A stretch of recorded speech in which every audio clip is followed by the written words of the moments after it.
Hello everybody and welcome to our In Conversation event with Baroness Chapman. I hope your Labour conferences are all going well. Today's event is co-hosted by the Labour Campaign for International Development, the Coalition for Global Prosperity, the Labour Foreign Policy Group and Labour Friends of the Forces. You'll also have a chance to ask Baroness Chapman your own questions, so do start thinking if there's anything that you want to ask. And telling about how many people are in the room today, there's clearly a lot of interest in hearing from you, which is brilliant. And it's fantastic to have so many Labour members and activists passionate about and keen to discuss foreign policy and international development issues. Now, Baroness Chapman is someone at the heart of this Labour government. She is Minister of State for International Development, Latin America and the Caribbean. Africa now. Yeah. Exclusive.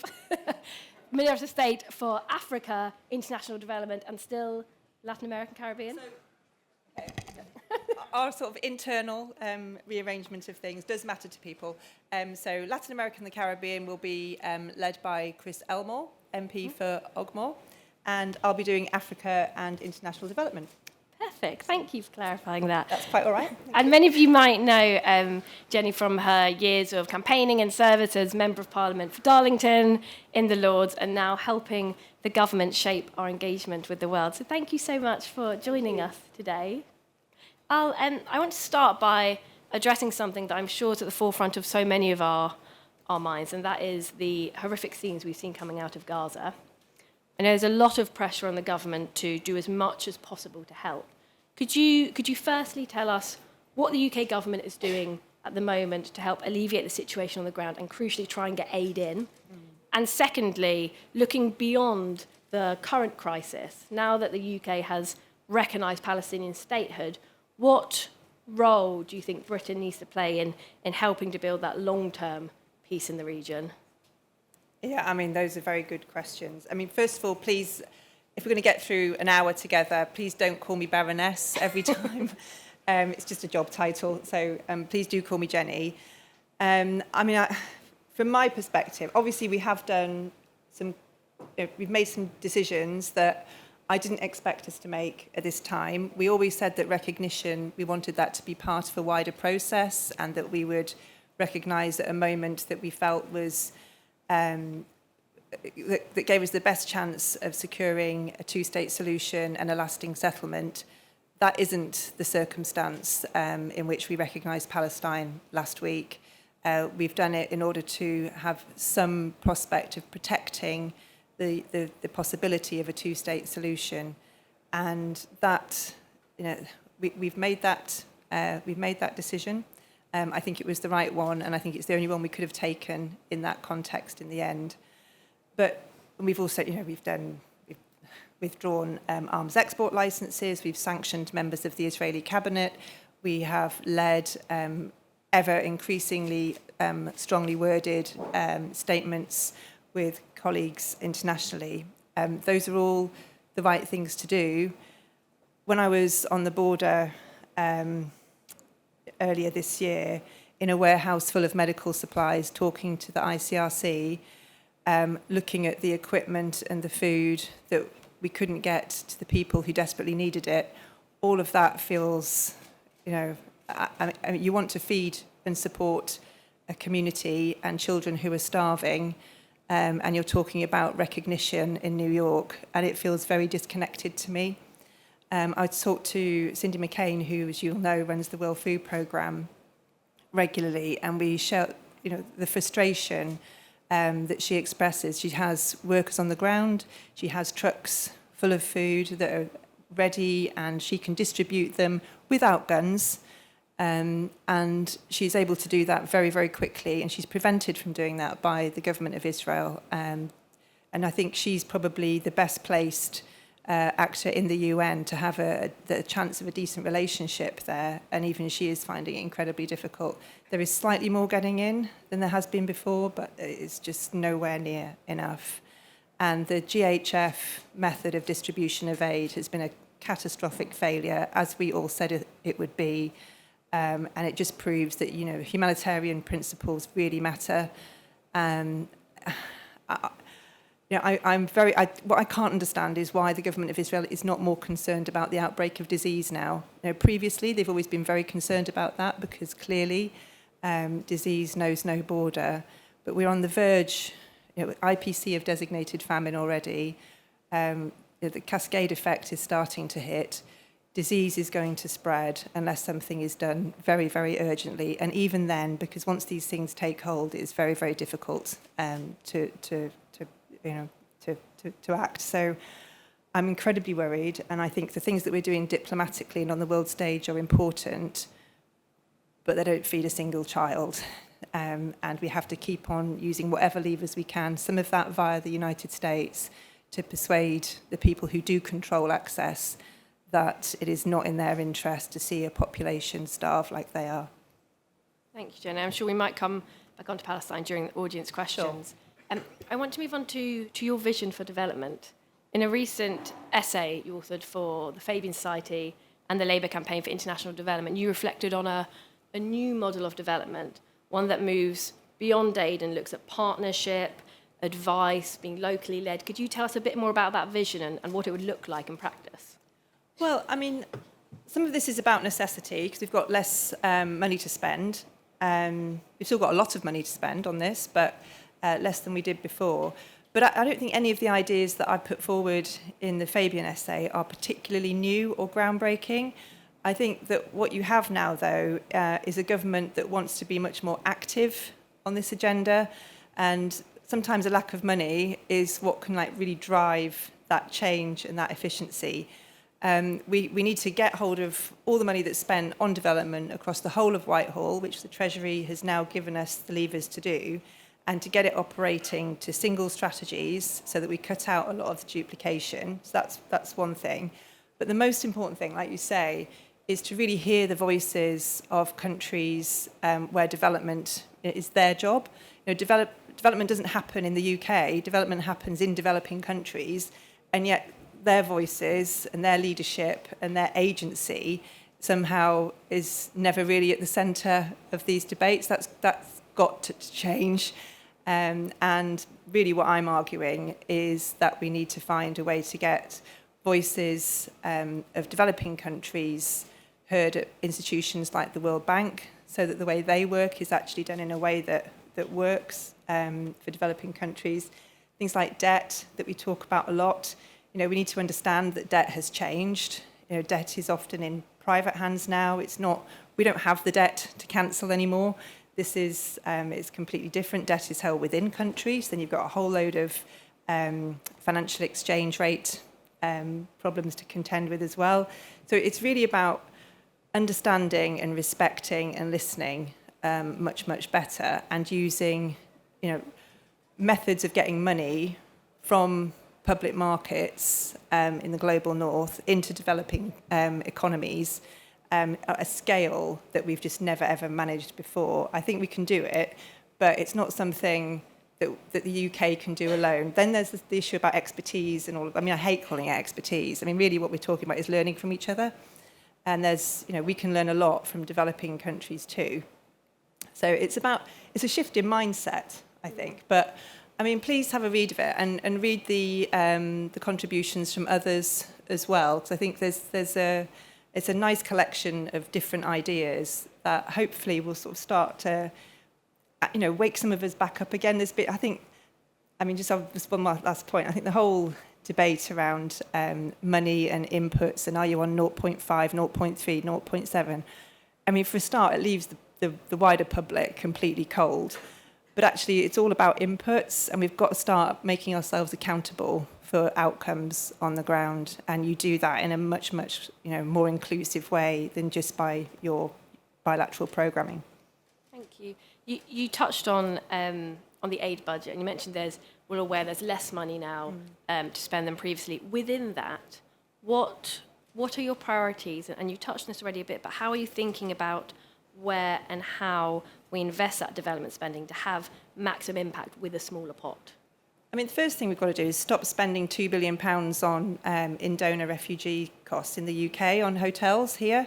To me, that, yes, it is within the DAC rules. It is ODA spending.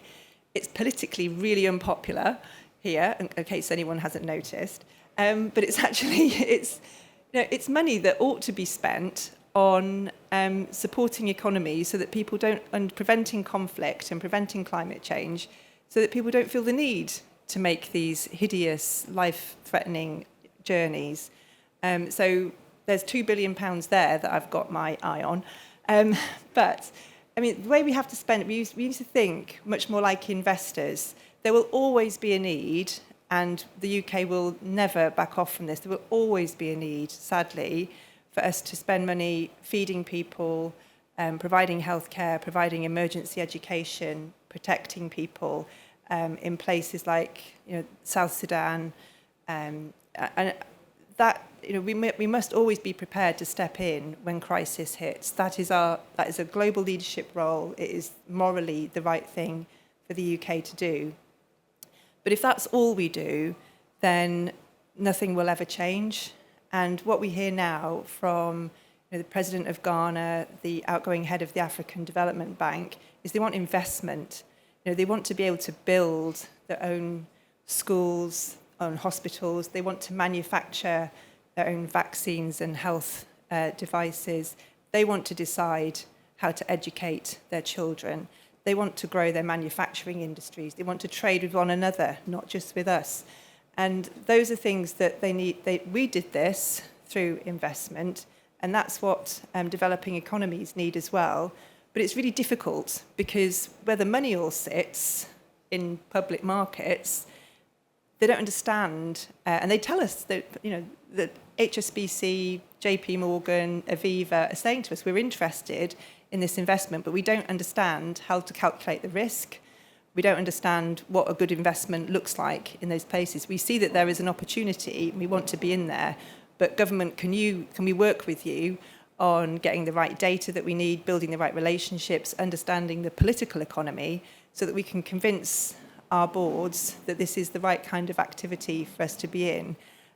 So we've got a Emerging Markets and Developing Economies Task Force now, which I lead along with the Economic Secretary to the Treasury, which is important because it shows it's a whole of government thing, not just a development minister, weird FCDO thing. It's actually something we're serious about. And I think it's that kind of work that's going to make this money work a lot harder, and it actually puts more control into the hands of developing countries rather than sharing some of the money, but keeping the power here. We've got to share the power and the control as well. If we look ahead for the next few years, before the next general election, what do you see as the biggest opportunities for Britain to have impact in the world? And on the reverse, what do you see as the toughest challenges? I think there are many opportunities. One of the things we've got is in 2 weeks' time, we've got the World Bank annual meetings, and you get to, decide what you want to champion at those events. And I think the thing that we want to do this year, yes, we'll have things to say on insurance markets and investment and about the IDA programming and making sure that much more money gets into the most fragile states, because to me that's, you start with the hardest places. But a really important thing that the UK can do is to share the mic and just say, look, yes, we have things to say and we have our seat on the board and we're a big investor and shareholder, but development happens in developing countries, so therefore developing countries need to have a louder voice and to use our positions more as a sort of activist investor than a traditional shareholder. And I think from now till the next election, we've got a real challenge on our hands as far as public attitudes go. There's a session later on today that More in Common are leading, which is all about this issue, which I'm really looking forward to. But I think unless we start remaking the argument about the global benefits of development, then you're going to find that more governments get elected in more places that don't feel the same commitment to this agenda, who don't really see why they should be engaged. Imagine a little thought experiment. Imagine a reform-led government in this country. What kind of diplomatic network do you think we would have? What kind of international investment programs would we have? What kind of bilateral relationships would we have with sub-Saharan Africa? you know, these guys are serious. They're not just showing up for claps. They have an agenda, and it is very, very different to ours. So imperfect though we may be, you know, we're determined to work to further this cause, and I do see it as that.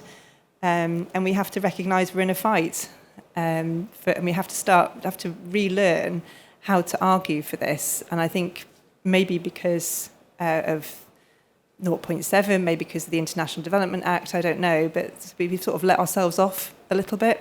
The activism in the communities in the UK has died away, and I think that's something we need to remind ourselves how to do. Thank you. A last question from me, then I'll come to the audience. You touched on reform and public attitude. I mean, they're surging in the polls. They seem to be continually setting the political agenda with their populist rhetoric, bringing everything back to migration. I wanted to ask you for your advice as Labour members and activists in the room. How do we respond to that, and how can we provide a positive alternative for the country? I mean, I hesitate to give advice in many ways. I lost my seat, so with a little help from others. But I think I've spent 30 odd years talking to voters in Darlington, and these sorts of issues don't come up very often. Very, very interested in health services, in education, in policing, and very concerned about migration. Now, I think the worst thing we could do is say, oh, this is just reform winding people up. There is some of that, but that isn't all this is. We shouldn't be dismissive of people's concerns. People can see on their screens that there are children being put into very small, dangerous vessels, risking their lives, trying to come to this country, and that the control of our borders is compromised to the extent that it's now become a huge political issue for them, and it will determine the way people vote. And I think we've got to recognise that, and we've got to fix it, because unless we fix that, we do not get a hearing on any of the other issues that we desperately want to talk about and that the country really needs to have resolved. And so, I mean, I completely support what Shabana Mahmood is doing, and I hope that she can make.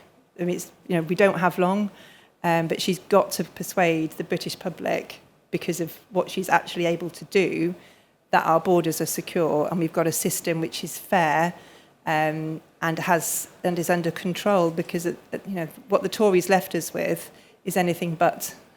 So I think you have to do it partly by being clear on your rhetoric. Like, it was great to see the Prime Minister at the weekend calling out some of the racism that there's been, and I was shocked yesterday at some of the protesters and some of the things that they were saying to delegates arriving. But so we are in a battle.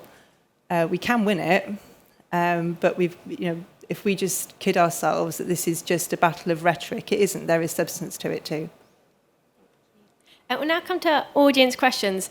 Rosie's come around a microphone. We'll take two at a time, given there's a lot of us in the room. And if you could say who you are before you ask a question. So come to Claudia there and Adam on the end there. Hi there, my name's Claudia. I'm from Care International. I typically, representing Care, wanted to ask about the elevation of gender equality within not just development policy, but foreign policy. I think that the UK has rightly elevated, climate action and global health within your foreign policy. But the very same actors that are attacking climate action, climate change denials, spreading disinformation about vaccines, are very often the same authoritarian and far-right actors who are now attacking gender norms, gender equality. So do you think that the UK is missing a trick by not sufficiently elevating, tackling the rollback and elevating gender justice alongside those other foreign policy priorities and keeping it within the development box instead of within, really escalating it there? Thank you. We pass to just behind you, Rosie. Thank you. Adrian Lovett from the One Campaign. Thanks, Minister. Congratulations on your appointment as Minister for Africa. You previously had the best job in government. Now you've got the best job in the best job in government, as far as I can see. And you'll be hearing even more from the One campaign, as you know. Fantastic. Yeah, you're looking forward to it. But I wondered whether you've talked before about some of your predecessors in the role of Minister of Development or Secretary of State over the years, and some illustrious names in that history. I wondered whether you'd share with us who you would say you most admire from that group, and if they were doing the job in the next 2 or 3 years, what they would do that they would feel proud of, do you think, in this new scenario? Ooh, okay. Can I do that one? That's a really good question. I mean, God, I don't know. Was Barbara Castle the first development minister? I mean, she's pretty hard to beat, isn't she? I think, to be fair, I think the person that I feel I would probably relate to, other than Annalisa, who's a very, very good friend, is Justine Greening, who I thought held the job for sufficiently longer time to actually do something with it and was very clear about what she thought. I think Andrew Mitchell made it important and relevant politically. Probably he's all a bit scattergun. And the other person that I think I would like to mention is Glenys Kinnock. Because she had such a clear, firm understanding. She knew personally many of the leaders in the countries that she was working with. She had a lot of influence and clout within the government system and was able to subtly make a change. And I think that Neil speaks to me very regularly and tells me what Glenys would have thought. And sometimes that can be a bit hard to hear, but I think that Glenys was probably one of the most honest and sort of true to what she believed in ministers in this portfolio that immediately springs to mind, and she kind of sits on my shoulder a little bit. So thank you for that question, though. I'll find out what your answer would be at some point. Then we had a question from Care about gender. Yeah. I mean, when somebody cuts your budget by almost half, you've got to make some really hard decisions, and you've got to be clear. And as soon as you start prioritising 15 things, it's meaningless. So we just went humanitarian, health, climate, big ticket items. We're going to have a really good IDA pledge, good Gavi commitment, good Global Fund commitment, because that we need to, well, partly we need to prop up the multilateral system so it doesn't fall over at the moment. But that's how you really deliver change. Within that, we've got to integrate gender and the way that we talk about women and girls. Some of this will be about programming, for sure. So some of the stuff we're going to do with UNFPA, where thank God the UK stuck with that, because that's, for many, many women across the world, it's the only way they get contraception, advice, safe abortion, and with hundreds of thousands of lives being saved through that programme, and we're sticking with it. But more importantly, perhaps, is the work that we can do on advocacy and on using language, fighting rollback, being active in those multilateral discussions and saying, gender absolutely is central to how you achieve many of the goals that we want to see. And I think that doesn't cost you anything. That's free. And we can do that. We've got Baroness, I'm doing it now, Harriet Harman. She's now attending many of these events, really making the case. The last thing I heard, she wanted to go and have it out with the Taliban. And I think, we need figures like that saying, we are still here, this still matters. And, the US, every now and again, they take a different view. They want to stop funding certain, usually around women's health. We can't, let's pick battles here. They're going to make that choice. We're going to make a different choice, and we're going to carry on making the argument, because it's you can't grow an economy when you've got 14-year-olds being married and having babies, and that's not an inclusive society. You can't build inclusive economies or political institutions around that. So, there's many, many reasons why we won't back off from that agenda. I'll go to Richard here, and then 2 down from there. Hello, I'm Richard Darlington. I was Douglas Alexander's Special Advisor in the last Labour Oh, government. God, I should have said Douglas. Oh. No, it's all right.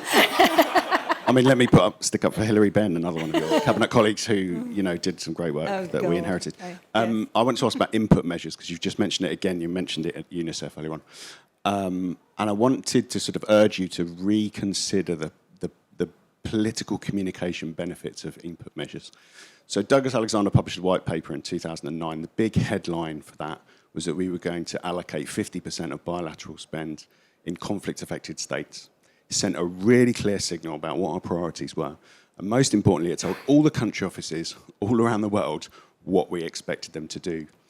You have obviously got a load of tough choices to do, and I keep hearing you say you don't want to focus on input measures, you want to focus on outcomes and impact. DFID annual report used to have the very first page was a list of all the impacts we had made on international development in the last year. And the FCDO has not transparently continued to publish that information. And the reason for that is because the impacts have gone down every year for the last 5 years. And I think one of your problems is in the current spending review settlement, impacts are going to continue to go down. So I'm going to urge you to because of the cuts.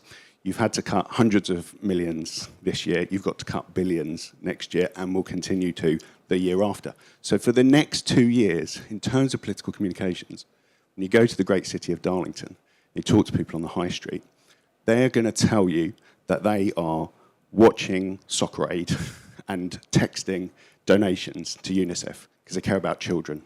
They care about their own children, care about children in Darlington, but they also care about other people's children around the world.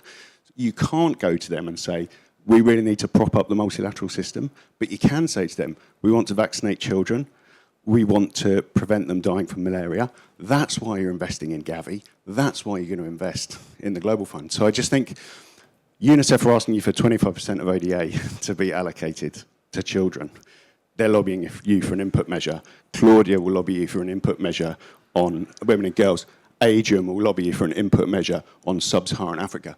Input measures are your friend because these percentages can add up to more than 100% because you know that all these things are integrated.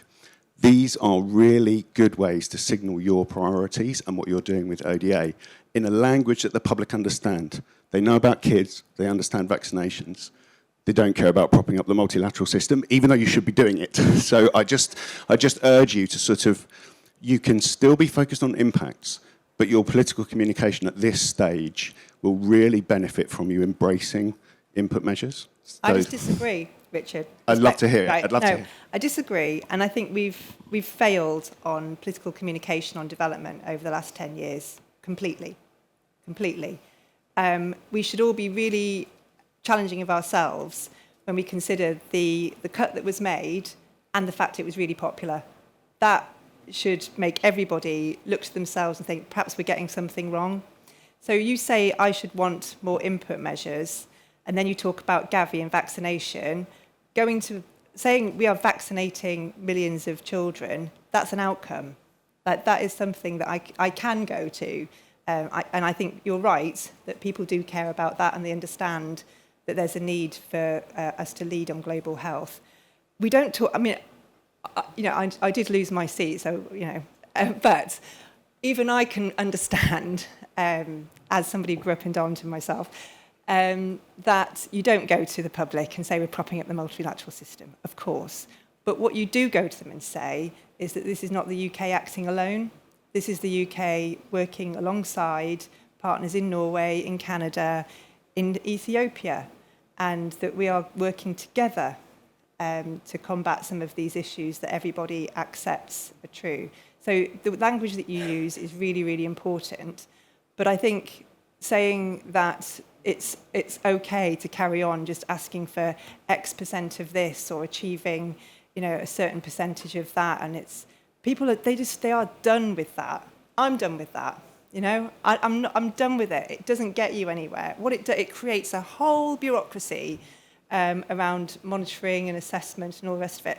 And actually, this little strand of money that the government spend is the most transparent and accounted for bit of spending in the whole of government. people talk about we want more transparency in our aid budget. I don't know what else you want us to do. It's all published pretty much in real time. It's evaluated within an inch of its life. It's got its own inspectorate that publishes reports. It's got a select committee crawling all over it. There's no problem with oversight and governance here. There is a problem with how we communicate. I'm not persuaded that input targets is the right way of going about it. I think the public are much, much more interested in what can be delivered, and you can deliver that.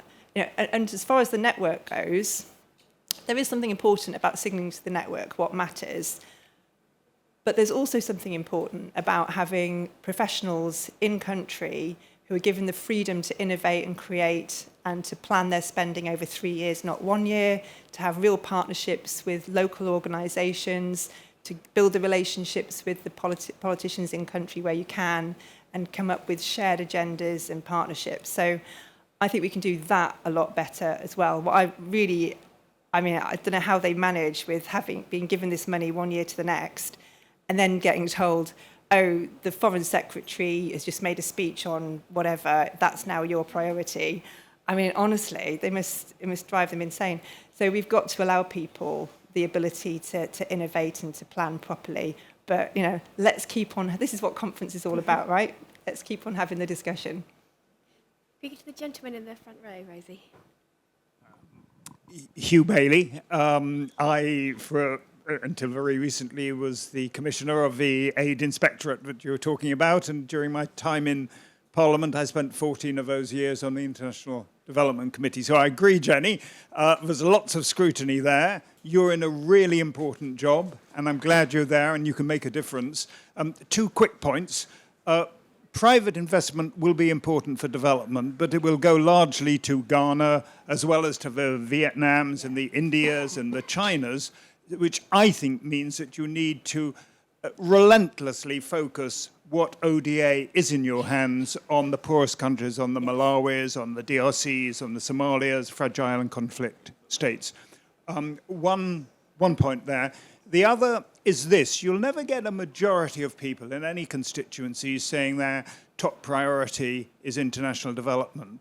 But I firmly believe, as somebody who nurtured a marginal over 20 plus years, that there are in every constituency at least 500 people who are passionate about development, and in other places, some places, university towns, for instance, that may be 2,000 or 3,000. And in order to retain majorities in marginal seats, to be heard making the case for development is an important way of getting a larger proportion of those people who care about development to vote for us rather than other parties of a broad centre-left. I totally agree with that. I think my observation of that, so I can remember in 1997, the local MP at the time would get loads and loads of these little postcards that are being organised by, I can't remember, it could have been Greenpeace or I don't know, I can't remember which organisation it was. Make Poverty History, all of those campaigns were really active, a lot of it through faith groups and churches. But I can tell you that in 9 years as the MP for Darlington, I got very, very little initiated from communities on these issues, hardly anything. And I think that some of the organising capability within towns has fallen away, and some of the priorities that faith organisations put on that kind of campaigning, it changed. And I wondered about whether, and I'd be interested in other people's views, whether some of that is because funding is now between the individual and the organisation and direct debits, and there's very much a sort of personalised, which is the right thing to do, as any fundraiser will tell you. But actually you lose some of that galvanising capacity within local areas and communities. So some of that, not all of it, but some of that, I think, perhaps we want to look at again and see how we can sort of reinvigorate that sort of work.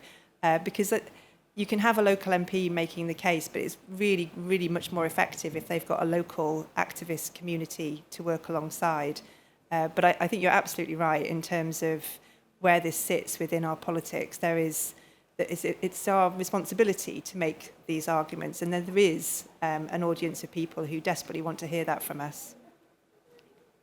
Okay, Paynana, just there. And then the gentleman. Thank you so much, Baroness Chapman, for doing this in conversation, and to Libby for hosting in partnership with the Labour Foreign Policy Group. I'm the chair of the Labour Foreign Policy Group. My question really is, I know this is a tough crowd. This is a tough crowd to please. And everyone has demands, especially when it comes to aid. What would people should know what the difference is between a Labour government and, say, a Reform government and Nigel Farage, because Reform seem to be completely against any type of international aid. So I just wanted you, really, it's a political question, to set that out and remind everyone about that, because I think it's really important. Sometimes we forget as the sector. And so, I just wanted to say thank you for doing a tough job. Oh, well, I mean, that's really kind. But I think, I have worried, I don't spend a lot of time worrying about this, because I think you've got to do the job that's in front of you to the very best of your ability, and then the public will decide.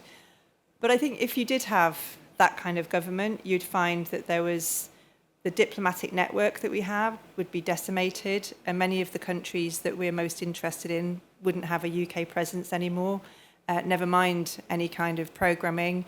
Our contributions to Gavi and to the Global Fund, we might withdraw from many UN institutions in the way that US has done. It would be done in a way that was fast and brutal and without any concern about impact. They wouldn't be doing furiously doing impact assessments about everything every decision they're making and publishing them immediately like we are.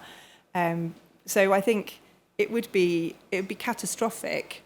And then even if that period were to only last for a number of years, to try and rebuild would be incredibly difficult because resources are reallocated, our position on the world stage is diminished, we're no longer seen as leaders on climate or humanitarian access or international humanitarian law or demining or any of these things that we've become known for.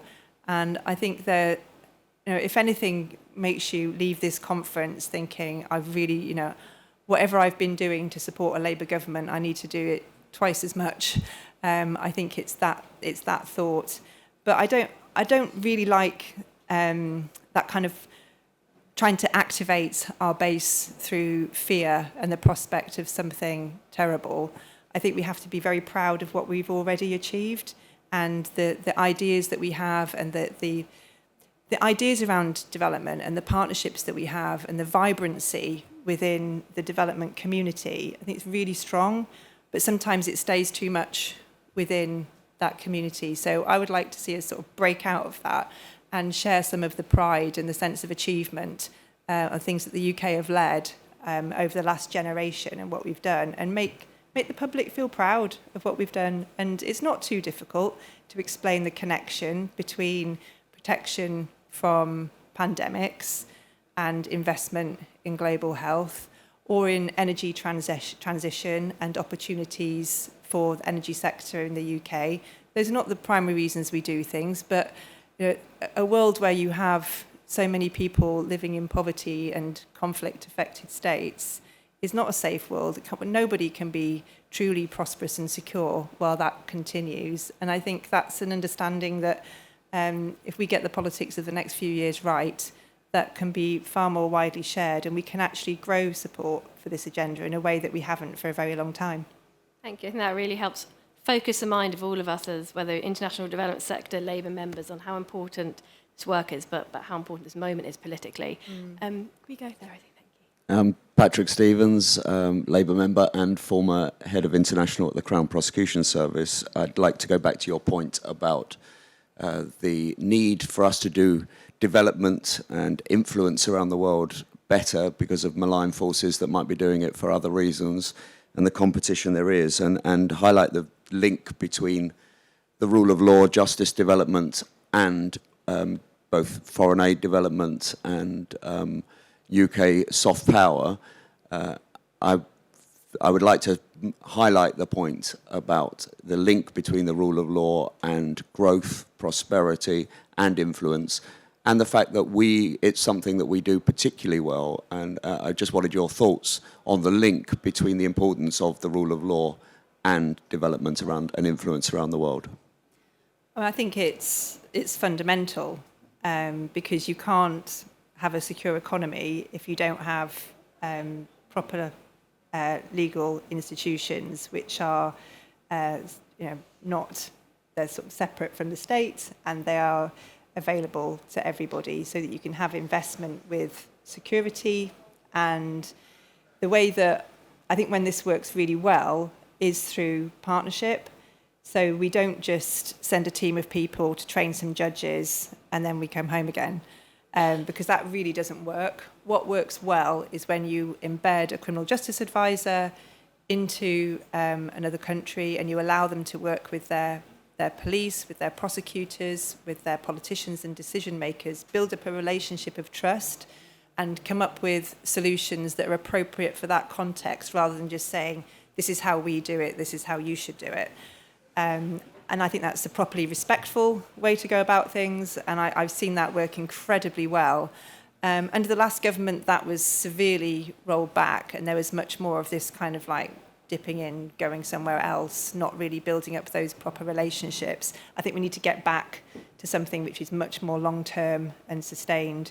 And we've seen how that can be, really make a difference, and especially to women as well, actually, on prosecutions for domestic violence and sexual abuse. So there are really good reasons, and criminal justice is like a really good example of where this stuff works for very little money. Really, it's about relationships and sharing of knowledge. So that's, thanks for asking that. I think it's a really important area of work that we need to get back into properly.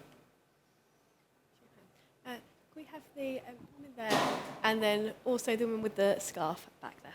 Hi, I'm Bushra from Save the Children.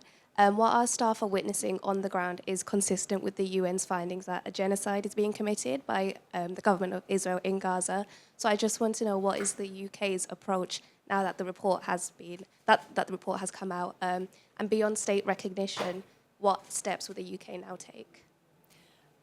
I believe firmly that it is not for governments or politicians to pronounce when genocide has occurred. And I know there is huge pressure around this, and I can understand why. And I see the same things everybody else sees, and I feel the same things everybody else feels about it. But it would be very wrong for us to depart from our long-standing position, which is it's for a competent court to decide when genocide has occurred. If we depart from that, I think the first person I heard say this was Sam Power a very long time ago. She said, if you start saying what is genocide, everything becomes genocide and it becomes completely meaningless, and we must never allow that to happen. So I've read the report from, I've read everything that comes out of the UN on this. I read the IPC reports. I'm speaking to some doctors who just come back from Gaza last week. And what we are seeing needs to go before a court. It will do, and we need to make sure that that is done properly. But back to where we started, really, the most important thing is we get the conditions where we can get that aid in, and we can get the medical attention and the protection for those people who are, we are going to see mass starvation and disease outbreaks, and all of the things that we've been warned about for months are starting to happen. Thanks. Hi, I'm Katie from the World Food Programme. We are talking, of course, a lot about Gaza, but I actually really wanted to use my question to ask you about Yemen, somewhere that's not often on the top of agendas. And there was a really brilliant letter coordinated by the IRC ahead of UNGA last week, with I'm sure many people here were part of that. It's one of the areas where the US aid pulled out completely. WFP is making really, really difficult decisions on the ground. So my question is, what is the UK going to do to ensure that places like Yemen are not forgotten? And at the same time, it's very challenging to be a humanitarian there. The WFP has got at least 10 people in detention. How do we protect humanitarians who are trying to do their best in very challenging circumstances? Thanks. That's a really good question. I met our Yemen team in Jordan recently, and they were telling me just about how difficult it is to operate there. And I think one of the things that's happened with the US aid decision is just that rapid retraction And that has left all the other agencies and countries who are trying to work having to make some really difficult decisions with what's left. And actually those people that were working with USAID they're more devastated than anybody. If you basically don't turn up to work, you're not going to get paid, and they care deeply about what they do, and they're seeing the consequences of that in their countries. So it is incredibly difficult. But we do continue to work in Yemen and in very many other places where it's challenging. And the most important way, we do that through the UN, but we do it through local organisations as well. And you see this in Myanmar, you see it in Afghanistan, where and sometimes the right way to do this is to work through partnerships on the ground anyway, but we have to in these circumstances, and we're committed to carry on doing that. So I think, what the IRC is saying, I spoke to David Miliband about this last week as well. We were encouraged by that, and we want to continue to support, and we will, do everything we can. And it's good to have us reminded of other conflicts around the world, Yemen and Sudan and other places that they just don't get the focus. Sometimes for understandable reasons, sometimes for reasons that just I just don't understand at all. But it's good that you've reminded us of that. Thank you. And we've got time for 2 more questions. So I'll take just behind you there, Rosie, and then I'll take the gentleman at the front. Thanks, Libby. Thank you, Jenny. I'm Toby Dickinson, LFPG exec and previous Labour Forces chair. Just on European security in Ukraine, is the coalition of the willing that the government has formed going to remain a format for dialogue and diplomacy, or do you see it playing some sort of role as a mechanism for the defence and reconstruction of Ukraine in time? Thank you. I think this whole coalition of the willing thing is because some countries who we may have previously looked to for leadership and action aren't in the mood at the moment. You can either sort of step back and think, right, well, we'll just have to sit this out then, or you can say, right, who's in? And the UK's in. And thankfully, so are very many others, and we can do a great deal. And the Ukraine's got the biggest ODA programme that we've ever had in history. We're doing a huge amount there, and that's going to go on for years. We've got a 100-year partnership now with Ukraine that we're committed to. So I think coalition of the willing, yes, absolutely, but not just for Ukraine. This is a kind of way of working that we are having to look to in other places as well. And it's not a bad thing. The UN's wonderful. It's the most amazing institution or one of the most amazing institutions the world's ever created. It's an amazing thing, but it can't do everything, and sometimes it can't be agile enough, and sometimes we can just crack on and do things together in a much more pragmatic way. And I don't see a problem with that as long as it doesn't undermine those other institutions which are precious and we must champion and support. And final question. Martin Platt. In 5 African countries today, you can buy, sell, and inherit men and women as chattel slaves. Mauritania, Mali, Niger, and Sudan, and Libya. The African Union is doing nothing. The Arab League is not interested, won't even discuss it. What is Britain going to do in one of the greatest campaigns Britain ever fought in the freedom of slavery around the world? Thank you, Martin. Martin's just written a book about this, so you can have a read of that. I think, obviously, the rights of individuals and their abuses, in whatever form that takes, are something that the UK has a track record of championing, and that will never change. Our ability to use our defence relationships, our diplomatic relationships, our development spend to make change for the benefit of the people you're talking about is real, and we have shown some progress. We're never in a situation where we can sort of command and control and instruct. Those days are thankfully behind us. So this means we have to make an argument, which for me, yes, there is a moral human rights argument, But there's a massively strong economic argument about why behaving in that way and treating people, your own citizens, in that way is appalling morally, but it's very short-sighted economically as well. And the inclusive government, inclusive politics, inclusive economies is how you develop. That's the case we need to make. And we do that, and we talk about these issues every interaction we get with leaders at the African Union, but also in country too. And some of our staff are doing really impressive work on the whole agenda in those incredibly difficult places. But it's important that we keep highlighting this and we keep a light shone on it, because too little is understood and known. And I think that the work you're doing to bring attention to that, I think journalists have an important role to play, and we need to see more and more sort of journalist activity and activist journalism, actually, on some of these topics. So thank you.